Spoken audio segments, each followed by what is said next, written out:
This fourth generation Seat Leon looks a promising package for family hatchback segment buyers. It's still good looking and sporty to drive, but now it also gets a completely rejuvenated cabin with a whole fresh generation of screen-based media technology incorporating cutting-edge infotainment. There's also some fresh, new electrified engine options, and the car now has access to more sophisticated drive systems and additional safety tech. If you'd been overlooking this Spanish contender, it now deserves a second glance. What if you could take everything that's good about the drive dynamics of a Volkswagen Golf, the superb ride, the excellent refinement, the exemplary at-the-wheel ergonomics, the smooth, efficient engines, and replicate it all in a better value package with a slightly sportier feel? Such has always been the appeal of the Seat Leon. And in that regard, not much is different with this fourth generation version. It still steers and turns in a little more sharply than its Golf, Skoda Octavia and Audi A3 VW Group family hatch cousins that share the same engineering and MQB platform. And as before, most mainstream versions continue to persist with an old school torsion beam rear suspension setup, which isn't to suggest that nothing has changed here. Quite the contrary. Take the engine range. Specify an auto gearbox with either the volume 110 PS 1 litre TSI Evo 3-cylinder petrol unit or the 150 PS 1.5 litre TSI Evo 4-cylinder petrol power plant, and you'll get the brand's latest e-TSI mild hybrid electrified technology. There's also now a PHEV full hybrid plug-in Leon, the e-hybrid, which uses a 150 PS 1.4 litre TSI petrol engine mated to a 6-speed DSG auto gearbox and an 85 kilowatt electric motor powered by a 13 kilowatt hour lithium-ion battery that, when fully charged, can deliver a WLTP rated all-electric driving range of up to 36 miles. Most Leon customers, though, will be wanting an engine of the more conventional kind, which, if you want to stay with manual transmission, is what you'll have to have. With a stick shift fitted, in addition to conventional versions of the two TSI petrol engines just mentioned, you can opt for a detuned 130 PS version of that 1.5 litre TSI Evo petrol unit, which is actually what we're trying here. An engine capable of WLTP rated figures of up to 52.3 miles to the gallon on the combined cycle and up to 124 grams per kilometre of CO2. You'll also be offered the option of diesel power.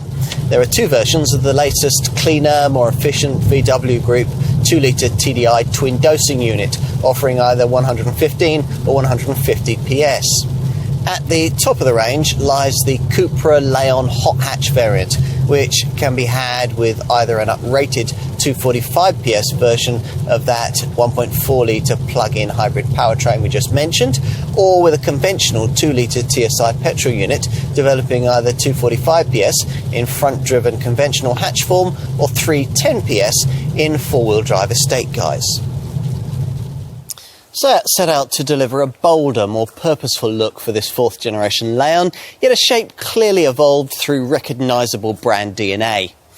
It was important for designer Alejandro Mesonero Romanos and his team to get this right, because visual style was apparently one of the key reasons why people bought earlier versions of this car.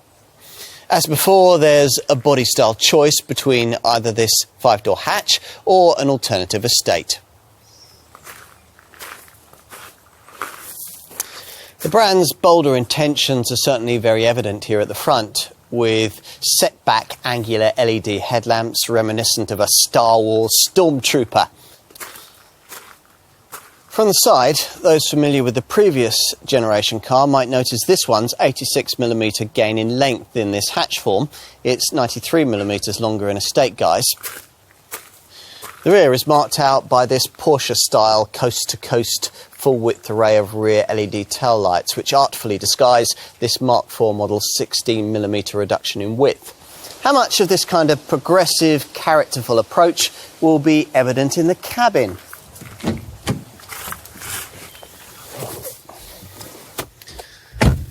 Quite a lot is the answer.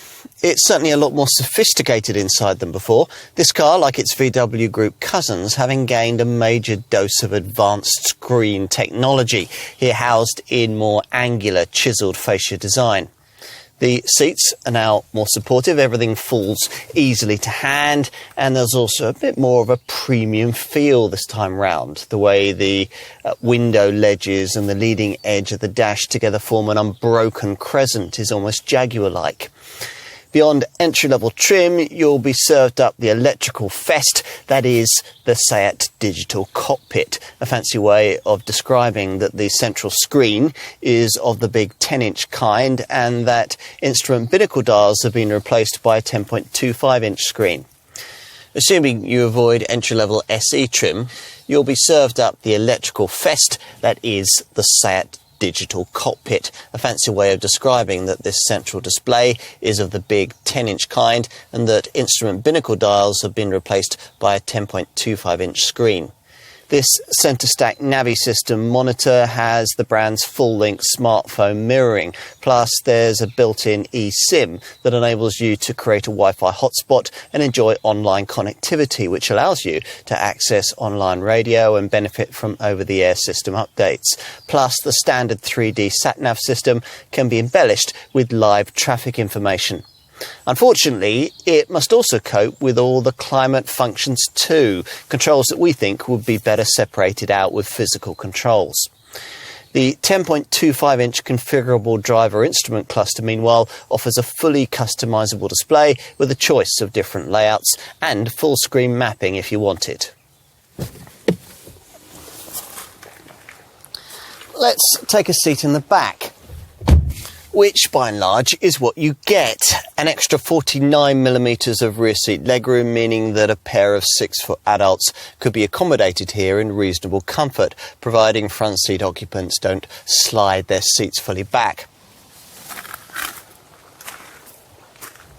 Let's finish this segment by taking a look in the boot, the catch for which, as usual, is activated by pushing this centre tailgate badge.